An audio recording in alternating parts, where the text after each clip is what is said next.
Welcome back everyone to the fields of Perthshire in Scotland. It may look like I'm alone, but there are in fact another two of us out today.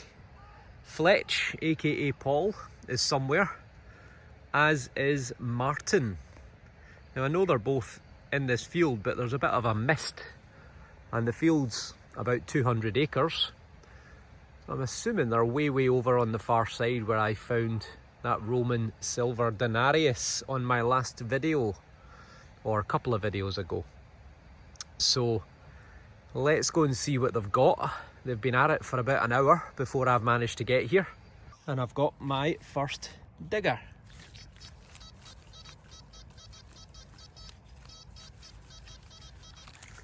Could it be a coin straight off? And the answer is no. I think this is the sort of drippings that you get from when you weld. So it is what we call in the business junk. We have a good one.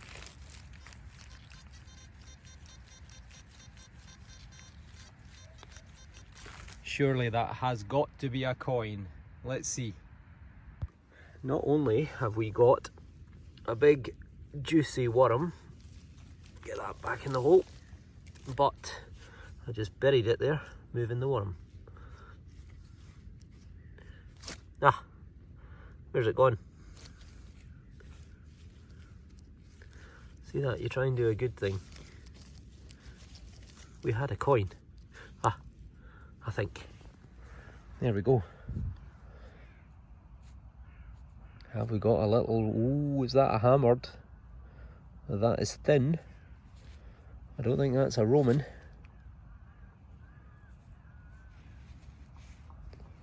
It's a button. It is a button, I don't believe it. No decoration that I can see. But that is a very thin little button. Still got the loop on the back. I'm going to guess that's maybe 1700s into the early 1800s. Damn you, button.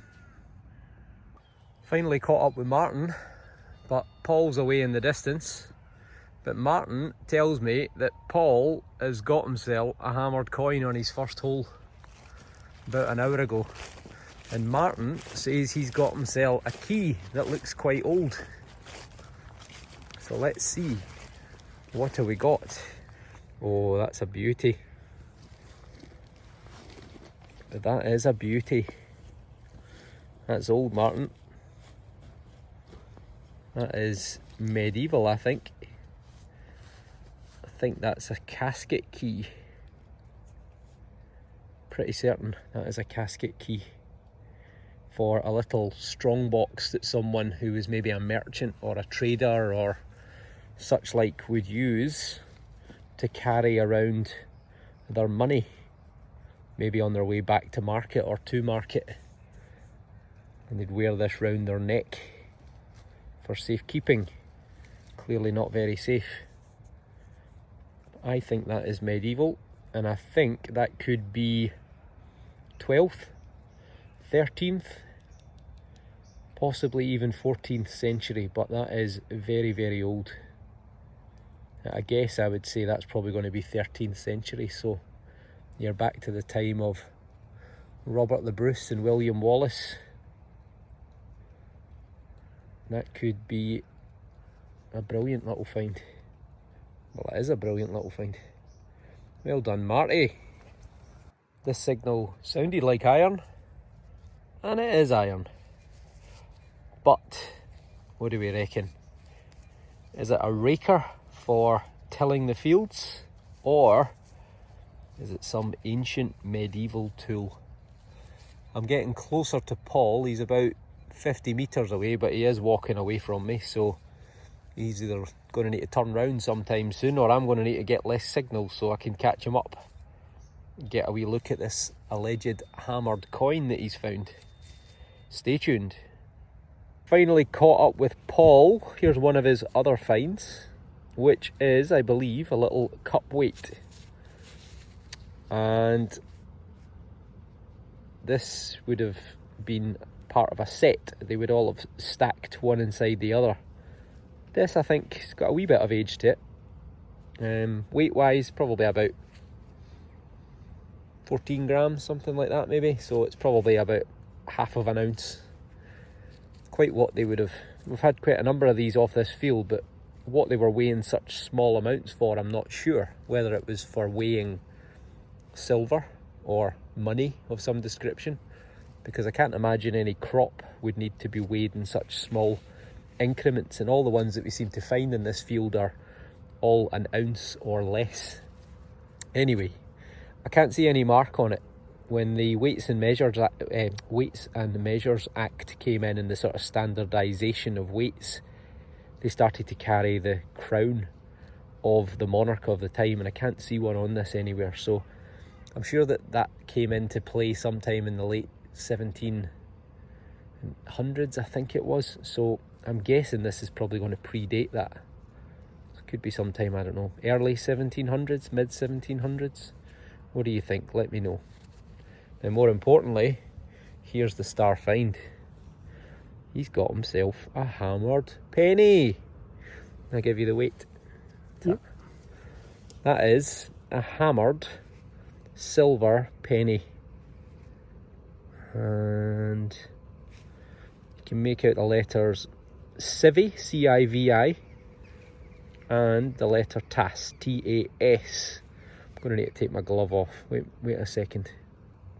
Okay, so I've taken the glove off so I can get the bendy thumb on it and get a better look at it. It's definitely been clipped. You can see how much of the lettering is missing around the edges, and they used to do that to basically steal a little bit of silver. Every time the coin changed hands, they would trim just a little bit off the edge. Not all the time, but some unscrupulous people would. They would save up all the trimmings and eventually melt them down. Maybe that's what the wee weight was for. But you can see the letters C-I-V-I, which is Civi. You can just make out the bottom of a letter T and the start of a letter A, so that would be Civi Tas, T-A-S, which means city of. And then on this side, you've got the bottom of a C, an A and an N, and then you've got a T, an O and a Gothic R, Cantor. So this is the city of Canterbury. So this coin was minted in Canterbury. Beautiful. It's got 3 pellets in each of the 4 quarters with it's what's called a long cross penny. And on this side, you can just make out the king's head in the centre with a crown up here at the top, flowing locks of hair down each side, and the letters E, or the bottom half of an E, the bottom half of a D, and a W. Now this is Edward, one of the Edwards, but I suspect it's going to be Edward the First. Edward Longshanks. Scotland had a fair bit of trouble with this guy. If any of you have seen the film Braveheart, Edward the First, the Hammer of the Scots as he was known, attempted to basically rule Scotland for himself, and the Scots rebelled in what's called the First Scottish Wars of Independence.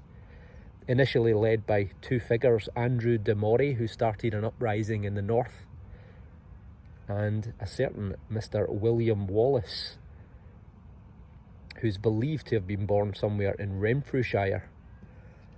And he killed the Sheriff of Lanark and began to basically attack and burn all the various English garrisons around Scotland in the west and in the central belt. Meanwhile, in the northeast, Andrew de Moray, he moved south, and the 2 of them are believed to have met up somewhere around Dundee before they then moved to Stirling. And at Stirling in 1297, September I think it was, 1297, they defeated an English army led by Hugh de Cressingham in the Battle of Stirling Bridge, which was fought in September 1297. Unfortunately, Andrew de Moray was fatally injured. He died, I think, 3 months later. And that's the reason why we all know William Wallace, but hardly anyone knows Andrew de Moray. William Wallace went on to become Guardian of Scotland and was knighted Sir William Wallace. He was 27 years old when he won the Battle of Stirling Bridge, but he was defeated shortly thereafter at the Battle of Falkirk. Eventually he was captured in 1305 at Rob Royston near Glasgow. He was betrayed. He was taken to London, and in what's now Smithfield Market in London, he was hung, drawn, emasculated and quartered. His head was displayed on a pike on London Bridge, dipped in tar to preserve it, and his 4 limbs were sent to the 4 corners of Scotland. So a beautiful coin from an incredible period in Scottish history. Well done, Mr. Fletch. That is a cracker. Absolute cracker. And that's going to be probably, I would guess, sometime around the 1290s to maybe 1300, that coin. So you're talking 700, 720, 730 years old, possibly. Amazing. Well done, son. I have got another pretty good signal.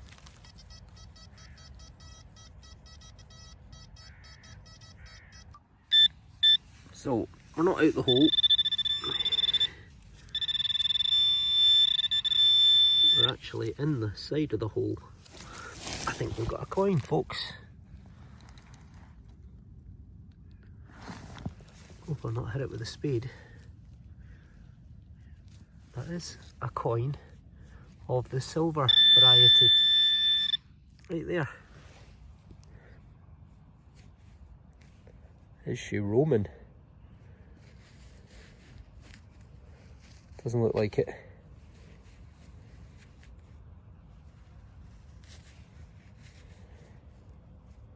It's an Eddie. Another Eddie. Except this one is Edward the 7th. It is a little beauty. It's a little bit bent, but it is Edwardus V11, Edward the 7th, DG de Gratia, by the grace of God, Brit omne rex, fid def ind imp.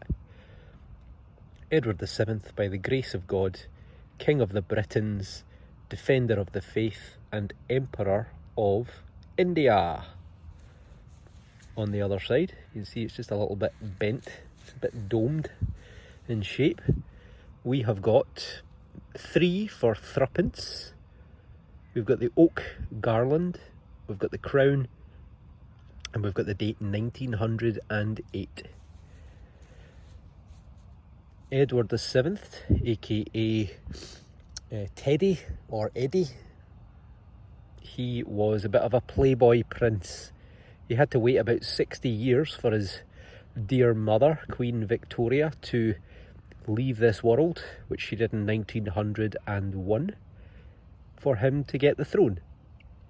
And he ruled from 1901 to 1910, only 9 years, so he's not that common a coin to find because he ruled for a relatively short period of time. Even rarer to find something of his in silver, so that is a good find. As I say, he was a bit of a playboy.